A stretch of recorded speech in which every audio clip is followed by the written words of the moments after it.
꼬린시아 제스사이 무슨 뜻일까요? 꼬린까지는 좀 알겠죠? 꼬리는 뭘까요? 고린도. 네, 꼬린시아 제스사이. 이 뜻이 뭐냐면 고린도 사람들 같다라는 뜻입니다. 무슨 뜻이라고요? 고린도 사람들 같다. 꼬린시아 제스사이. 고린도 사람 같다는 뜻이 무슨 뜻일까요? 무슨 의미를 갖고 있을까요? 너 고린도 사람 같아. 이게 무슨 의미일까요? 그 답은 오늘 말씀을 들으시면 정확하게 아실 수 있습니다. 과연 나는 고린도 사람 같은지 아닌지 이 말씀을 통해서 점검하는 시간 되기를 간절히 바랍니다. 오늘 우리가 고린도전서를 들어가면서 이 말씀을 잘 이해하기, 특히 오늘 말씀을 잘 이해하기 위해서는요, 이 고린도 지역의 특색과 이 고린도 교회의 상황을 알면은 더 쉽게 오늘 본문을 이해할 수가 있습니다. 먼저 지도를 좀 보실까요? 고린도가 보이시죠? 네, 고린도.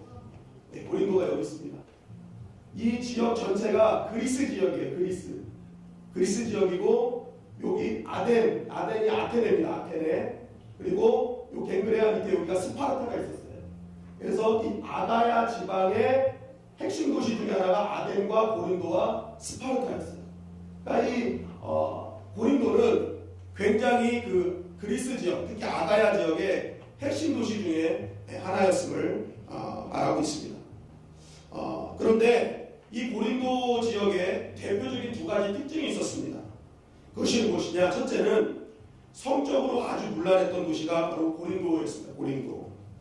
아까도 말씀드렸지만 아덴이 이 그리스 지역에서 가장 번창했던 지역 중에 하나거든요. 그런데 그 옆에 있는 고린도, 서쪽으로 약 80km 정도 떨어진 이 고린도 역시도 굉장히 무역이나 모든 것이 활발하게 이루어지는 지역이었습니다.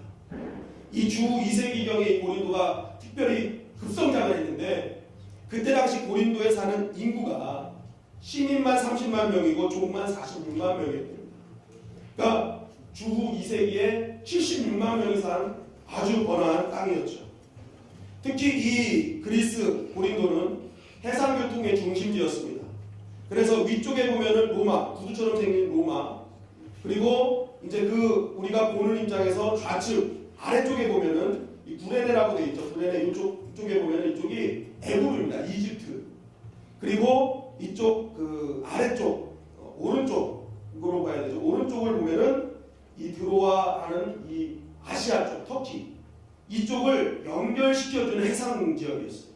그러니까 이 그리스 지역을 딱 들어가기 위해서는 이 고린도를 반드시 거쳐야 되는 그래서 해상 무역의 중심지였습니다. 그러다 보니까 이 고린도는요 상업적으로 군사적으로 굉장히 중요한 도시였어요. 엄청난 무역이 막 이곳을 통해서 해상 통로를 통해서 이루어졌습니다. 그러다 보니까 이 고린도가 엄청난 부를 이루게 됐어요. 엄청난 부를 이루게 됐는데 문제는 이 사람들에게 부를 줬는데 이 부가 엉뚱한 곳에 사용되기 시작한 거예요. 엉뚱한 곳. 그게 어디냐? 바로 문란한 사생활에 사용되기 시작했던 것입니다. 그래서 당시 고린도는 도덕적으로 아주 문란한 도시로 유명했습니다. 그때 나온 말이 바로 오늘 꼬린시아 제스사이라는 말이 나오고요. 야, 고린도 사람들 같다. 이 말을 들으면 너 진짜 문란하구나. 너 진짜 성적으로 도덕적으로 너무 더럽구나라는 그러한 말이 바로 오늘 그러한 의미를 담고 있는 것입니다.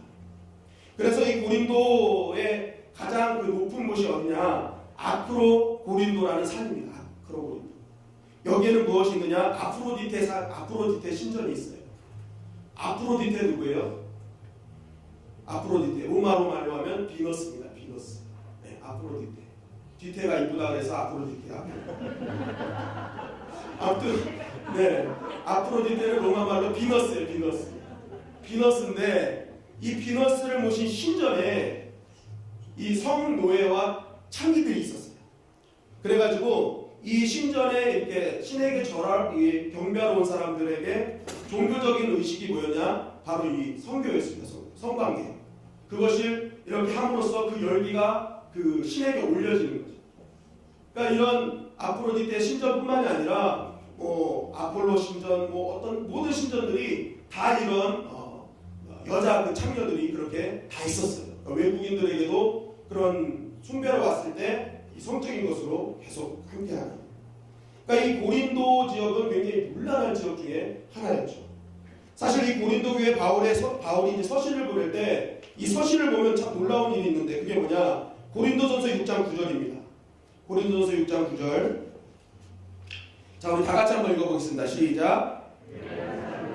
하나님의 나라를 상속받지 못하리라는 것을 알지 못하니까 착각하지 마십시오. 운행을 하는 사람들이나 우상을 숭배하는 사람들이나 간음을 하는 사람들이나 여성 노릇을 하는 사람들이나 동성애를 하는 사람들이나. 네, 바울이 고린도 교회에 보내는 편지입니다.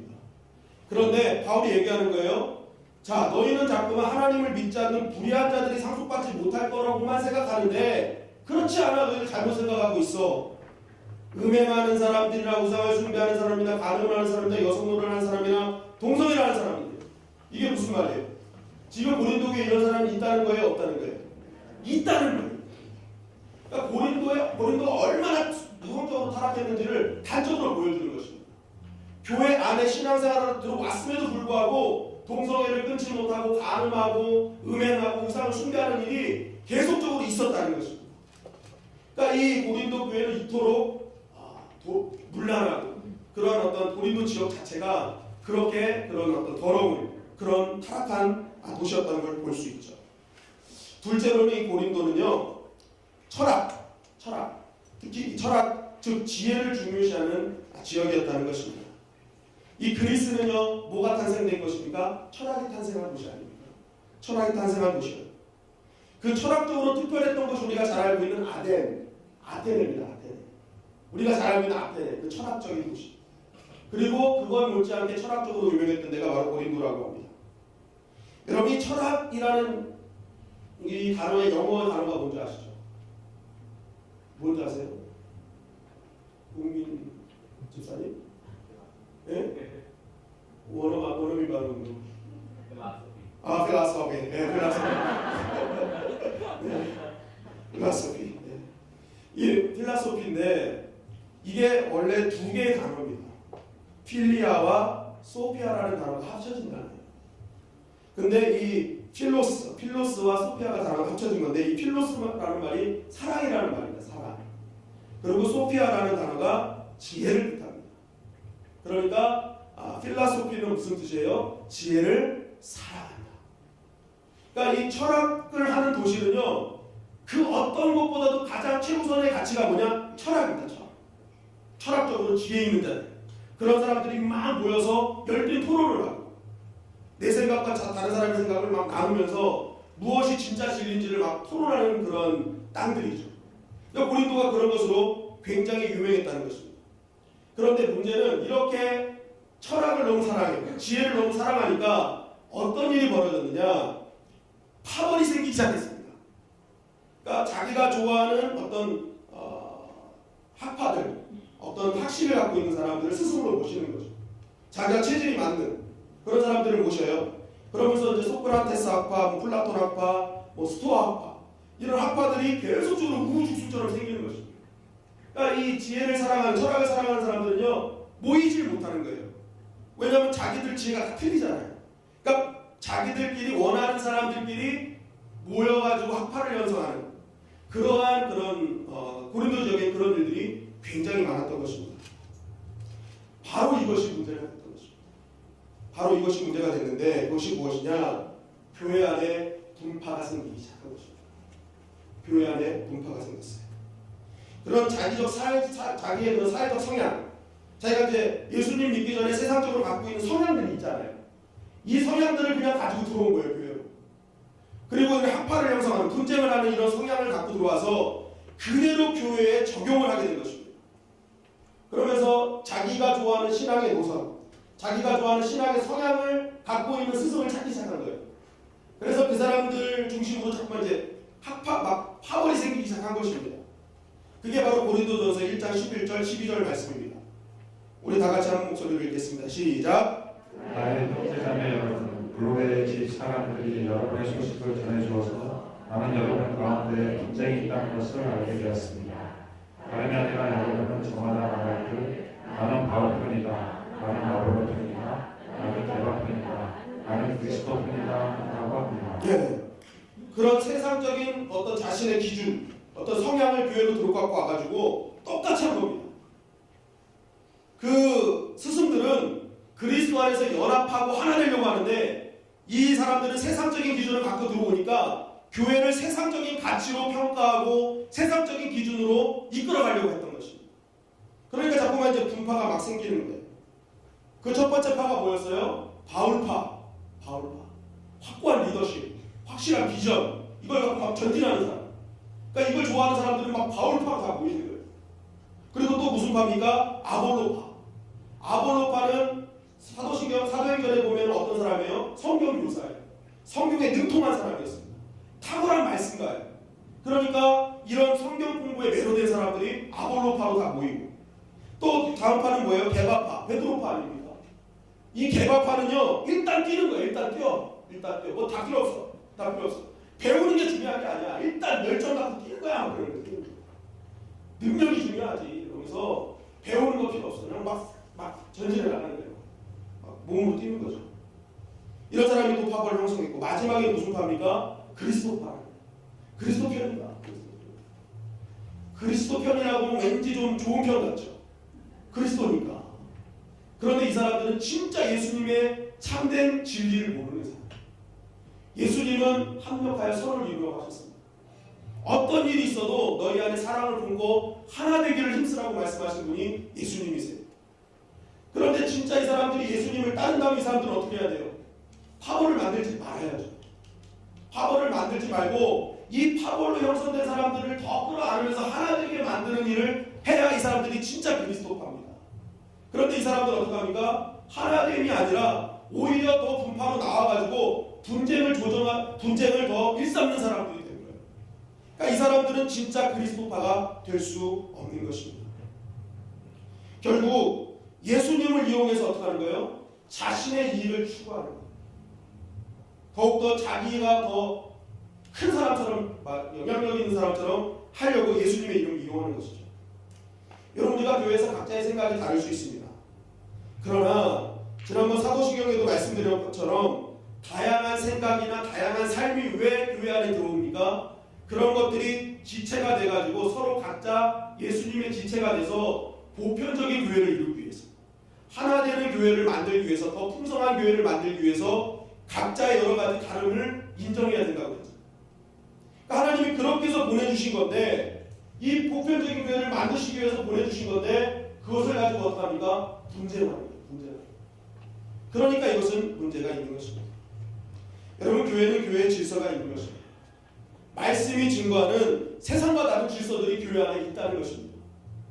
섬김을 받는 것이 아니라 섬기는 것이 교회이고, 세상의 부의 무게를 중시하는 것이 아니라 믿음의 무게를 중시하는 것이 교회인 것입니다. 아무래도 안 하시네요. 네. 세상의 부를 중심으로 하는 게 아니라 뭐를 중시하는 거예요? 믿음의 무게. 그 사람이 얼마나 믿음을 갖고 있느냐, 얼마나 믿음 안에서 하나님께 붙어 있으려고 하느냐, 이것을 중시하는 것이 교회라는 거예요. 하나님의 생각과 마음으로 상대에게 다가가는 것, 이것이 진짜 신앙 안에서의 질서와 체계라는 것입니다. 그런데 이러한 신앙의 질서와 체계가 있음에도 불구하고 이 사람들이 이것을 다 무시하고 들어온 거예요. 그리고 나서 어떻게 합니까? 세상의 질서와 체계를 교회를 가지고 들어와서 이것을 요구하는 것입니다. 여러분, 오늘날 많은 교회들이 무너지고 있죠.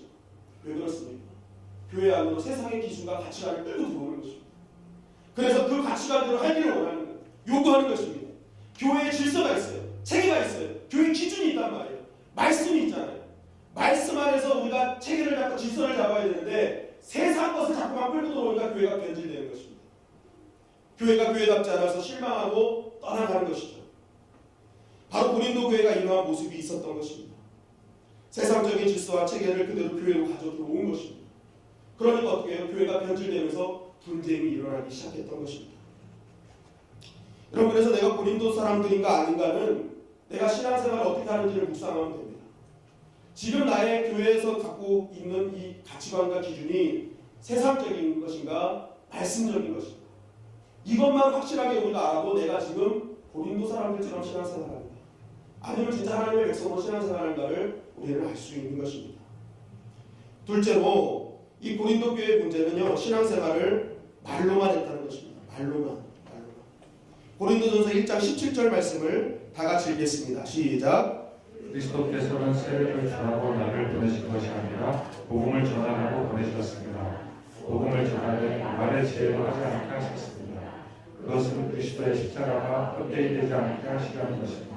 네, 사도 바울이 뭐라고 합니까? 나는 복음을 전하라고 부르는 걸 받았는데 그 복음을 전하는 것은 말로 하는 것이 아니다라고 얘기합니다. 말로 하는 것은 십자가를 헛되이 만드는 것이다 얘기하는 것입니다. 왜 이런 말을 하냐? 아까도 말씀드렸지만 고린도 지역은 지혜, 철학이 중시되는 곳입니다. 그러다 보니까 철학적 사고를 항상 갖고 있어요. 그러니까 이 사람들이 교회에 모였을 때도 행함이 나가는 게 아니라 말로 하는 겁니다. 말로. 이 신앙이 맞다, 저 신앙이 맞다, 이게 맞다, 저게 맞다 하면서 말로 막 토론만 하는 거예요. 그러니까 계속 분파가 생기는 것입니다. 넌 틀렸어. 그거 잘못 알고 있는 거야. 막 이렇게 되는 것이죠. 그러니까 이 고린도 사람들은 수사학이나 이 웅변수를 굉장히 중요시 여겼지 않습니까? 헬라 사람들. 그러니까 이제 사도 바울이 얘기하는 거예요. 니네 그거 그렇게 하는 거 아니야. 신앙생활은 그게 아니야. 인간의 지혜나 말의 바탕을 두고서 바람직한 신앙생활이 아니야 라고 하는 것입니다. 진짜 신앙생활의 핵심은 뭐냐? 말이 아닌 삶으로 보여주는 거야 라고 얘기하는 것이죠. 그게 그리스도의 십자가를 헛되게 만들지 않는 것이다. 그리스도의 십자가가 왜 말로 하면 헛됩니까? 예수님은 십자가를 지실 때 우리를 구원하실 때 말로 하신 분이 아니기 때문에 그렇죠. 십자가를 질 때 나는 너희를 위해서 구원할 거야. 나 십자가 질 거야 하고 말로 끝내는 분이 아니지 않습니까? 온몸을 다 던져서 자기 생명을 내주신 분이에요. 진짜 삶을 통해서 모든 것을 다 증가하셨단 말이죠. 그런데 그 예수님의 제자라고 하는, 예수님의 자녀라고 하는 크리스티안이 예수님을 따르는 사람들, 목숨 걸고 따른다는 사람들이 어떻게 합니까? 예수님은 말로 한 적이 한 번도 없으신데 말로만 하는 거예요. 그러니까 진짜 크리스찬이 아니라는 것이죠. 그러니까 너희들이 말로만 하면 그것은 헛된 신앙이다. 헛된 신앙이다. 하나님의 십자가를, 주님의 십자가를 완전히 묵살하는 것이다 라고 사도 바울은 증거하고 있는 것입니다. 그래서 사도 바울은 얘기하는 것이죠. 예수님께서 당신의 생애를 십자가에 내던졌듯이 나는 이제 복음을 위해서 내 삶을 내던질 것이다. 내가 다 내던지고 말 것이다. 내 목숨을 위해 나는 복음 위에 목숨을 걸 것이다 라고 얘기하는 것이죠. 너희도 이와 같이 해야 된다 라고 바울이 얘기한 것입니다. 여러분, 우리가 기억할 것은 우리 신앙 역시도 말로만 한다면 오늘 제목처럼 코린시아 제스사이가 되는 거예요. 고린도 같은 사람들, 고린도인처럼 말뿐인 신앙, 분쟁을 일삼는 그러한 신앙이 되고 가는 것입니다. 여러분, 주님이 진정으로 원하시는 신앙은 무엇일까요? 행하는 신앙인 것입니다. 따라하십시다. 말은 주님이 하시고 우리는 행하는 것이다. 아멘. 말은 주님이 하시는 거예요. 내가 말하는 것이 아니죠. 교회에서 말은 주님이 말씀을 통해서 우리에게 주십니다. 그러면 그것을 들은 우리는 어떻게 해야 되는가? 행하는 것이다. 알미 아니라 삶인 것입니다. 행하는 것을 원하시는 거예요. 누가복음 10장에 보면은요, 율법사와 예수님과의 대화가 쭉 나옵니다. 누가복음 10장 25절 우리 다 같이 읽겠습니다. 시작. 어떤 율법 교사가 일어나서 예수를 시험하여 말하였다. 선생님, 내가 무엇을 해야 영생을 얻겠습니까? 율법 교사가 예수님을 찾아왔습니다. 내가 무엇을 얻습니까? 라고 예수님을 시험하며 물어봤습니다. 그러니까 예수님이 이제 쭉 얘기를 하시는데 장시간을 통해서 이때 하신 말씀이 선한 사마리아인 비유였습니다. 그것을 쭉 얘기하시면서 마지막에 37절에 이렇게 얘기하십니다. 누가복음 10장 37절 다 같이 읽겠습니다. 시작. 그가 대답하였다. 자비를 베푼 사람입니다. 예수께서 그에게 말씀하셨다. 가서 너도 이와 같이 하라. 아멘. 자, 보세요. 예수님께서 오랜 시간 동안 선한 사마리아 비유를 이 율법 교사한테 계속 하시는 거예요. 무엇 때문에 하셨을까요? 단 한 단어 때문이었습니다. 하여라. 이 한 단어 설명하시려고 그 비유를 다 얘기하신 거예요. 그 비유를 장시간 이야기하신 이유는 단 하나입니다. 너 하여라. 너 아는 거 중요한 거 아니야. 너 다 안다고 그랬지? 그런데 진짜 너가 중요한 걸 빼먹었어. 그것은 하는 것이다. 하는 것이다. 여러분, 우리가 말씀은 하나님 주님이 하시고 우리가 행함으로 하나님께 영광을 돌릴 때 하나님께서 우리를 책임져 주실 줄 믿습니다. 여러분, 신명기 10장 12절 13절 말씀에 신명기 10장 10절 13절 없으면 제가 읽어드리도록 하겠습니다.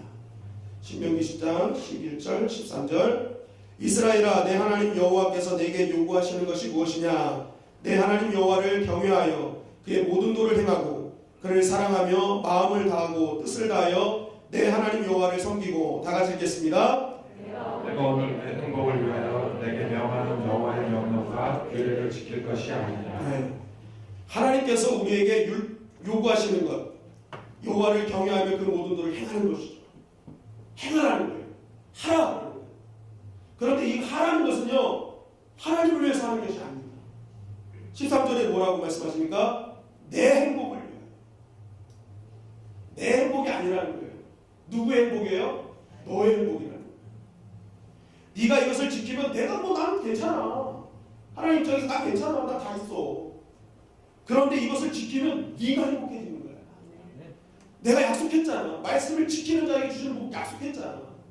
그거 말씀 믿고 네가 행해봐. 그럼 그게 네 건데. 그럼 누가 행복해지는 거예요? 내가 행복해져. 그래서 성경은 주구장창 말하는 거야. 하라. 행하라. 움직여라. 삶으로 보여라. 그것을 계속적으로 말씀하고 있는 것입니다. 그런데 고린도 교회는 어떻게 합니까? 자꾸만 말로만 하는 거예요. 말로만.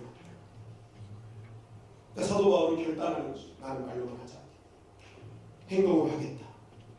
십자가에 죽으신 예수님을 오가다 복음 위에 내 몸, 내 생명을 걸겠다라고 말씀하는 것입니다. 그러면서 이제 오늘 말씀으로 넘어가죠. 18절로 딱 넘어가는데 왜 고린도 교회에 분쟁이 있었느냐 그 이유에 대해서 오늘 1장 18절이 이렇게 증거합니다. 다 같이 읽겠습니다. 시작. 십자가의 말씀이 멸망할 자들에게는 어리석은 것이지만 구원을 받은 사람인 우리에게는 하나님의 능력입니다. 네.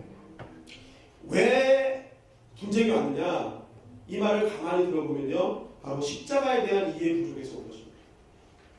그 교회 안에 많은 성도들이 있었지만 그 성도들이 십자가에 대한 이해가 부족했어요.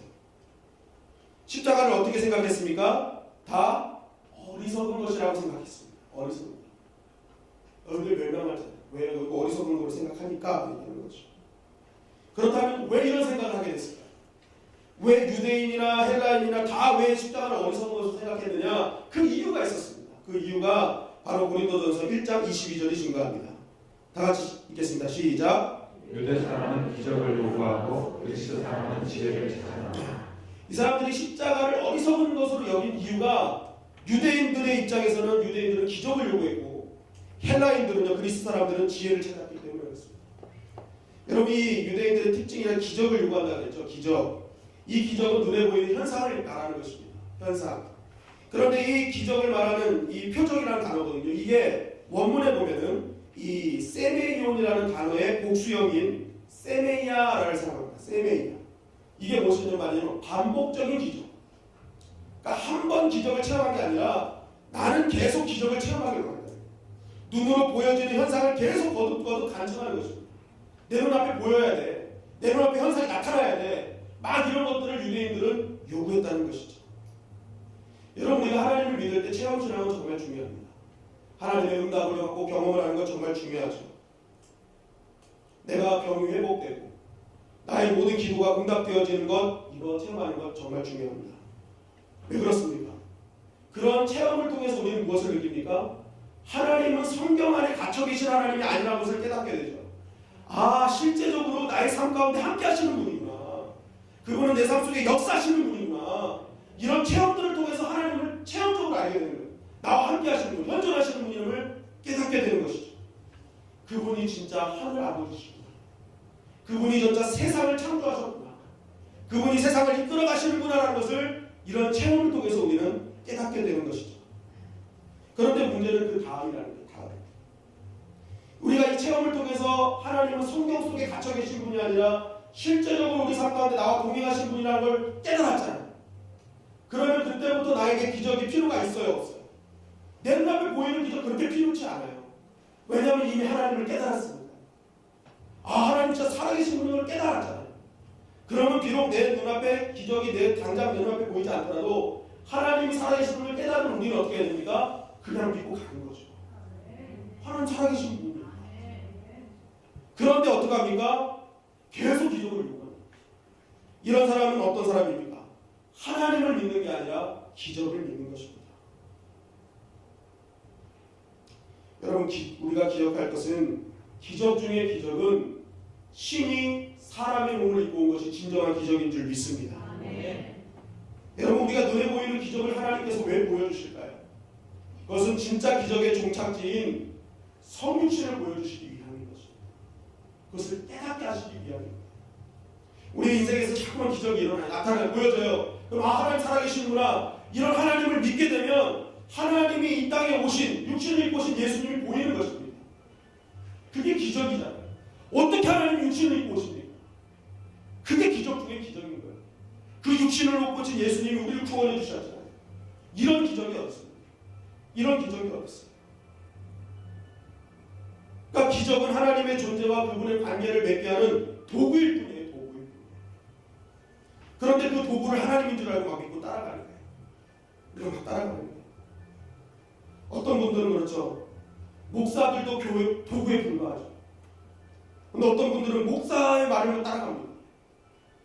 그러다 보니까 처음엔 잘 나갔는데 나중에 제대로 했는데 나중에는 그 사람이 교주가 되죠. 자꾸만 자기의 말에 막 신봉을 하거든요. 막 따라오거든요. 여러분, 서로가 하나님 중심으로 말씀의 기준을 두고 하면 그 교회는 바람직한 교회로 성장하게 될 줄 믿습니다. 그런데 우리가 자꾸만 다른 거에 눈독을 들이니까 기적의 현상, 도구를 보고 따라가니까 그것이 변질되는 것입니다.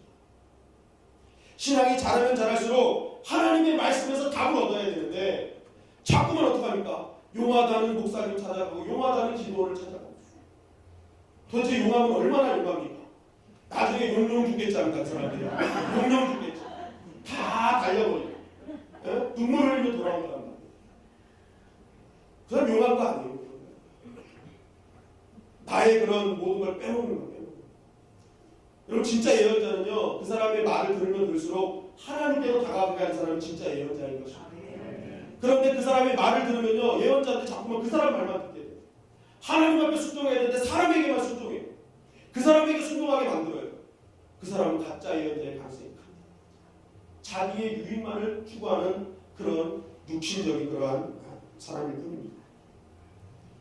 여러분, 어떤 분은 홍해가 갈라졌다고 하니까 한강이 갈라진 걸 믿을게 와서 한강 앞에서 갈라지길 기도하는 기다리는 분들이 있어요.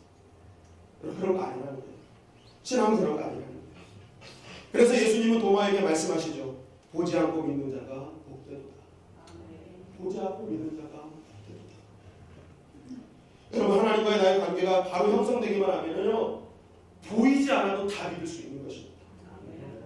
동정녀 탄생도 믿게 되고요, 예수님이 무리로 거두신 것도 믿게 되고요, 그가 나를 위해 십자가에 돌아가신 것이 정말 마음속으로 믿어지고 부활하시고 돌아오실 그 재림주를 믿게 되는 것입니다. 여러분, 근데 유대인들은 자꾸 기적을 보여달라고 했습니다. 실제적으로 예수님은 공생의 기간 동안 엄청난 기적을 보여주셨죠. 그럼 유대인들은 그때 깨달았어야 됩니다. 아, 진짜 이분이 메시아다. 진짜 이분을 통해서 하나님이 역사하시는구나라는 걸 깨달았어야죠. 그런데 예수님이 잡히고 십자가에 달리신 순간부터 기적은 사라졌죠. 그러니까 이들에게는 어떡합니까? 예수님 자체가 밀어내요. 십자가가 밀어내버리는 것입니다.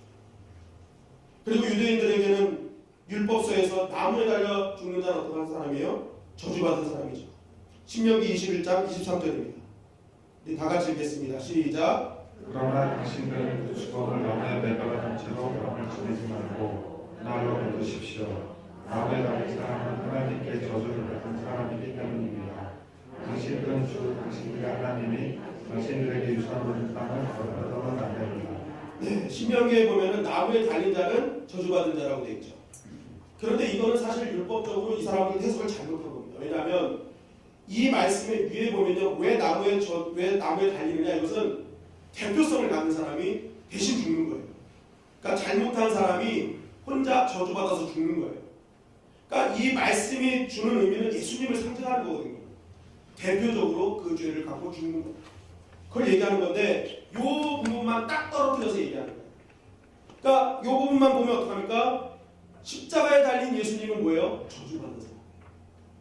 그러니까 유대인들은 이해 못하는 거예요. 어떻게 저주받은 사람이 우리 구원주가 될 수 있어? 저런 저주받은 자를 우리가 구원자로 보시라고 말도 안 되는 소리죠. 그러니까 십자가를 꺼리는 겁니다. 그리고 헬라인들, 그리스 사람들, 말씀드렸지만 철학적, 지혜적인 것으로 뭉쳐있는 사람들이죠. 그러니까 이 철학적인 것, 지혜 있는 사람들은요, 이해가 되지 않으면 믿지 않습니다. 납득을 시켜야 되는 거예요. 증명을 시켜야 되는 거예요. 자, 그런데 보세요. 헬라 사람들이 봤을 때 십자가는 어떤 형태입니까? 가장 극악무도한 죄인들이 달리는 형태란 말이에요. 십자가 형태이. 그러니까 2000년 전 이 십자가는요, 인간의 실패와 수치의 상징이었어요. 그런데 예수님이 거기 달려있는 거예요. 가장 수치하고 실패한 상징입니다. 그런데 그리스도인들이 자꾸 와서 그러는 거예요. 저 십자가에 달린 예수가 구원자야. 하나님의 아들이야. 그러는 거예요. 그러니까 이 헬라 사람들이 뭐라고 합니까? 이게 말이 돼? 그분이 구원자라면, 그분이 하나님의 아들이라면 그런 모독 받지 말아야지. 저런 사형틀에 죽지 말아야지. 이거 말이 안 되잖아. 그러면서 얘기합니다. 진짜 구원자라면 이성적으로 합리적으로 우리를 구원해야 될 거 아니야. 어떻게 저렇게 불합리하고 야만적이고 모멸스럽게 와서 구원자라고 할 수 있어? 라고 헬라인들은 이야기를 하는 것입니다. 그러니까 십자가를 볼 때 어떻게 보는 거예요? 비난하는 거예요. 말도 안 되는 거예요. 그러니까 유대인들은 기적을 구하고 헬라인들은 지혜를 구하니까 이 십자가 자체가 미련해 보이는 것입니다. 그런데 이들과는 다르게 그리스도인들은 어떻게 하는 거예요? 십자가를 자꾸만 전한단 말이에요. 저 십자가를 보라는 거예요. 왜 그럴까요? 그들과 십자가를 보는 관점이 다르기 때문에 그렇습니다. 십자가를 제대로 알고 있기 때문에 그 십자가가 무엇입니까? 사랑이기 때문에 그렇습니다. 고린도전서 1장 24절입니다. 다 같이 읽겠습니다. 시작. 그러나 부르심을 받은 사람에게는 유대 사람에게나 그리스 사람에게나 이 그리스도는 하나님의 능력이요 하나님의 지혜입니다. 네. 여기서 중요한 말씀은요. 부르심을 받은 사람이에요. 부르심을 받은 사람. 무슨 말입니까? 우리가 부르심을 입었다는 거예요. 하나님 우리를 불러주셨다는 거예요. 내 노력으로 십자가의 능력을 얻은 게 아니라 내 능력으로 구원을 받게 된 것이 아니라 하나님이 불러주셔서 우리를 죄인의 자리에서 의인의 자리를 건져주시고 하나님의 백성으로 만들어주셨다는 거예요. 그리고 이 부르심을 입었다라는 단어가 클레토이스라는 단어인데 복수형입니다. 반복적으로 불러주셨다는 거예요. 우리는 죄인이기 때문에 한 번으로 하나님 부르심에 응답한 자는 거의 많지 않다는 것이죠. 우리는 죄인이기 때문에 하나님의 부르심을 거부했어요. 아, 난 싫어요. 싫어요. 했는데 하나님은 끝까지 우리를 살아가셔서 계속적으로 부르신 겁니다. 반복적으로 불러주신 거예요. 그래도 와야 돼. 넌 내 자녀야. 넌 내 거야. 넌 가면 안 돼. 하면서 하나님이 사람을 통해서 환경을 통해서 계속 우리를 불러주신 거예요. 그러니까 우리는 형편없는 자리, 죄인의 자리, 정말 누추한 자리에 있었는데 그러한 우리를 너무너무 사랑하셔서 계속된 부르심으로 우리가 주님께 구원함을 얻게 됐던 것입니다. 그러니까 우리가 십자가를 볼 때 어떤 느낌이 오는 겁니까? 야, 그렇게 형편없는 나를 끝까지 불러주신 거 하나님. 저 십자가의 능력, 정말 저게 사랑이지 하고 십자가를 전할 수밖에 없는 것입니다. 이사야서 43장 1절입니다. 다 같이 읽겠습니다. 시작. 그러나 이제 여호와 너를 창조하신 주님께서 말씀하신다. 이스라엘아 너를 지으신 주님께서 말씀하신다. 내가 너를 속량하였으니 두려워하지 말아라. 내가 너를 지명하여 불렀으니 너는 나의 것이다. 아멘. 야곱이 어떤 사람이었습니까? 태어날 때부터 발꿈치를 잡던 사람. 야곱의 인생은 오직 사기가 전문이었어요. 사기 전문. 도덕적이고 윤리적인 모습이 거의 없었어요. 그럼에도 불구하고 하나님이 어떻게 하십니까? 이스라엘아 너를 지으신 주님께서 말씀하신다. 내가 너를 속량하였으니 두려워하지 말아라. 내가 너를 지명하여 불렀으니 너는 내 것이다. 그 사기꾼 야곱을 부르신 거예요. 그리고 그를 족장으로 세우시고 그리고 어떻게 합니까? 그리스도의 선조로 만들어 주셨다는 것입니다. 고린도전서 1장 26절입니다. 다 같이 읽겠습니다. 시작. 형제자매 여러분, 여러분이 부르심을 받을 때 그 처지가 어떠하였는지 생각해 보십시오.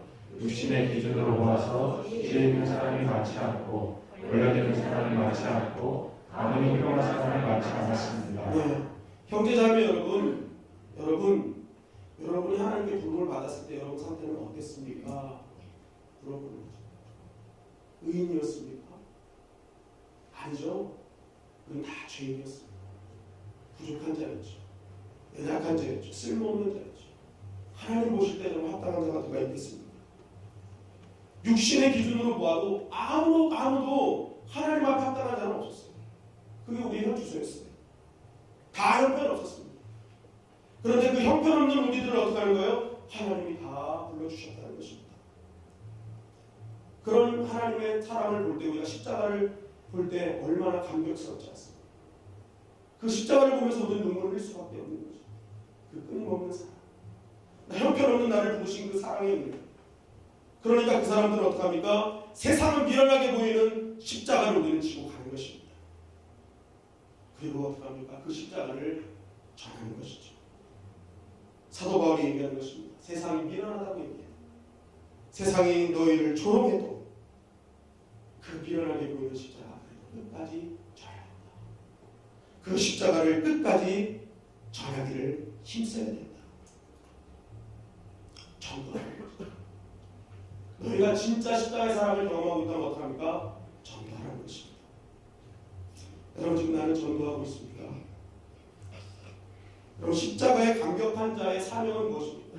전도로 연결되는 것이죠. 근데 우리가 전도해라 하면은 대부분 이제 밖에 나가서 예수님 믿으세요 라고 이렇게 우리가 전도에 대한 그런 개념을 갖고 있죠. 근데 우리는 전도의 의미를 그렇게만 생각해서는 안 됩니다. 여러분 태초에 말씀이 계시니라 라는 말씀 아시죠? 창세기 1장 1절 맞습니까? 맞습니까? 네. 원래 이 말씀의 이 말씀이라는 단어는요 태초에 도가 계시니라 했어요. 태초에 도가 계시니라. 근데 이 도가 뭐냐? 예수 그리스도입니다. 태초에 예수님이 계셨대요. 즉 전도는요 예수님을 증거하는 것이죠. 그런데 이 증거라는 것 자체가요 우리가 말로 전하는 것을 의미하지 않습니다.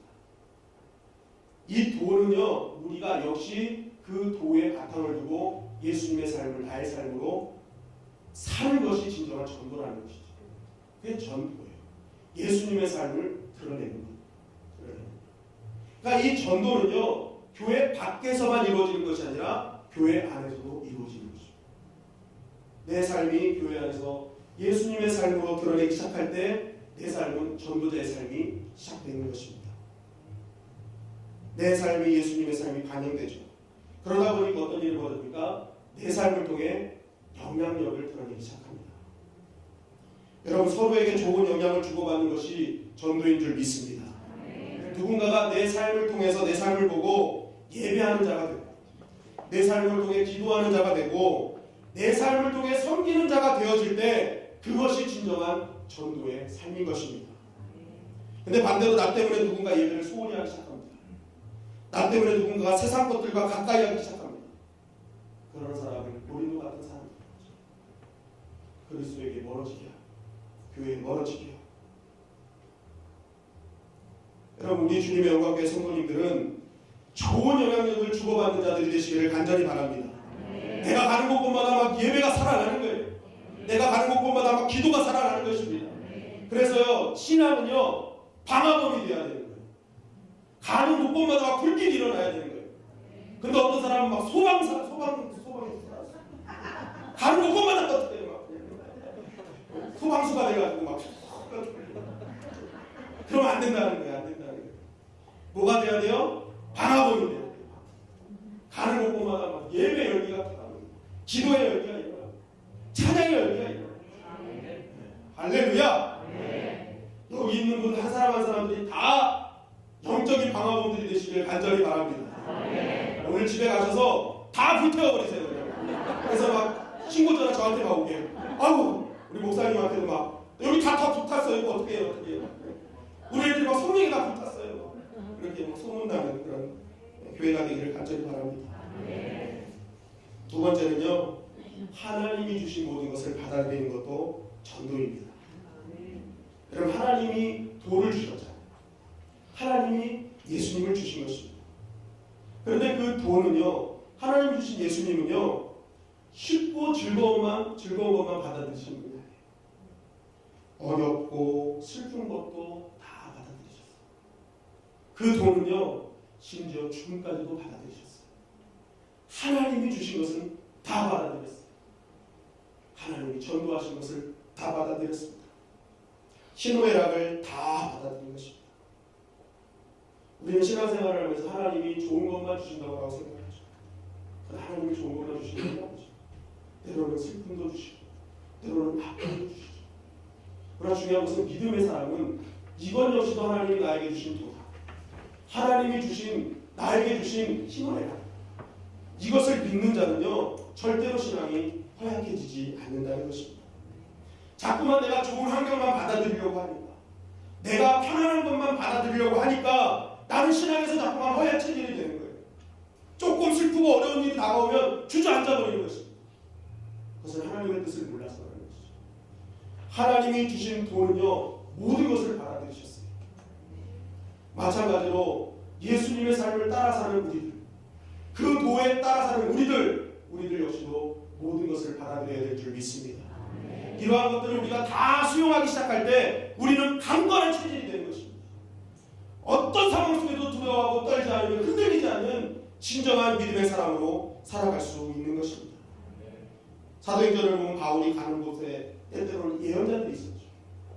그 예언자들은 참된 예언자들이었습니다. 왜냐하면 주님께서 나타나셔서 바울에게 너는 로마도 보아야 하리라 말씀하셨어요. 근데 이 예언자들이 사도 바울을 위해서 기도할 때 자꾸만 로마의 환상을 보여주신 거예요. 근데 로마에 도착한 바울이 막 엄청난 고난을 당하는 걸 보이는 거예요. 그래서 이 예언자들이 얘기합니다. 로마 가지 마십시오.